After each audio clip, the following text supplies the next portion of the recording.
Ngoja niongee. Katika maisha ya hapa duniani kuna mambo mawili ya kuzingatia. Jambo la kwanza, kuwa na Mungu wa kweli.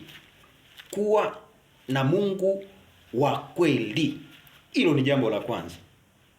Jambo la pili, kuwa na mali na pesa za kukusaidia kuishi unapopataka,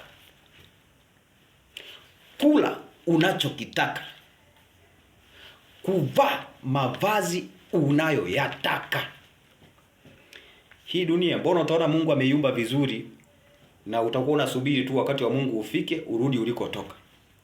Lakini kuna watu wanaishi maisha ya tabu hapa duniani.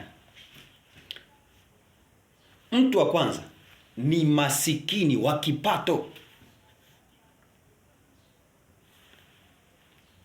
na hana Mungu wa kweli. Hawa watu huwa wanatamani hata dunia ipasuke, wazame, wapotee. Na hawa watu ndio wanaoona kama dunia ni sawa na motoni. Yaani wanaishi maisha ya motoni hapa duniani. Mtu mwingine anaishi maisha ya tabu